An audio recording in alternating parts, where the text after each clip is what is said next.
Now to that stunning arrest of the drug kingpin who goes by the name Dread Pirate Roberts appears to have cornered the internet drug market. His real name is Ross Ulbricht, and his website, Silk Road, is packed with products like cocaine and heroin.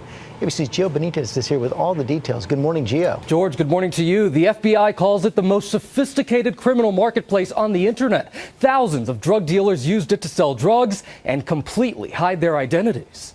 This morning, the FBI says the 29-year-old seemingly clean-cut entrepreneur was living a secret life as a digital drug lord, operating an online black market bazaar called Silk Road, often referred to as the eBay for drugs. Here's an online commercial. Now Ross Ulbricht is in federal custody, arrested Tuesday, and the site he allegedly ran shut down after a 2-year undercover operation. Very sophisticated, very intellectual individual who took those skills and those talents and developed an online website that marketed illegal goods, illegal services. Just look at some of the 13,000 items offered through that underground site.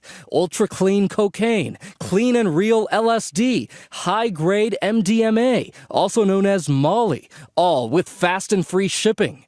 Court documents say Silk Road sold $1.2 billion worth of drugs and illegal services in just under 3 years. They were comfortable operating in that environment because they felt that they enjoyed complete anonymity.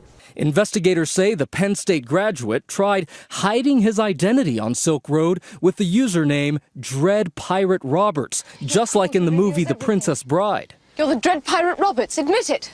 With pride. Even so, it seems at least one Silk Road user threatened to reveal the identities of thousands of others.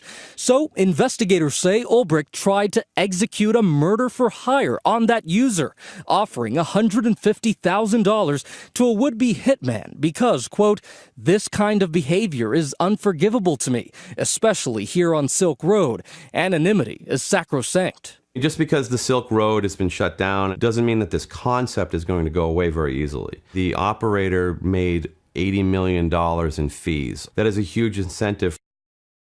$80 million. Well, Ulbricht's attorney, a public defender, has not returned our calls for comment. But investigators say his key mistake, he allegedly used his personal email address for nearly all Silk Road communication, George. Okay, Gio, thanks very much. Let's talk to Dan Abrams about this, our chief legal affairs anchor. And I am just amazed that a website like this can stay up for so long. Yeah, it's accessed through a special network on the internet, which called Tor, which allows users to basically immediately encrypts, masks who they are, so you can't identify what their IP address is. Also, the payment system is all through bitcoins, which is basically digital currency, not backed up by any international banks, not backed up by any U.S. banks, but simply based on the confidence of the users who exchange these bitcoins computer to computer. And so the FBI's whole case is based on the idea of if they can show that Dread Pirate Roberts is Ross Ulbricht? Right, that's the most important part, right? One of the issues is going to be, can they definitively link,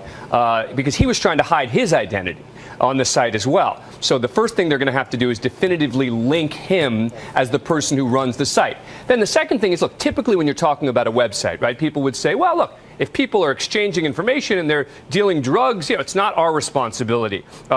We just put up the site. The problem is, in this site, they're taking commissions, and it's a beautiful site. Looks like, you know, sort of like Amazon in the sense that it's got all the different kinds of drugs that are for sale up there. So it'll be very difficult to claim, oh, we didn't know about what was happening on the site. And we heard at the end of the piece, this is not going away.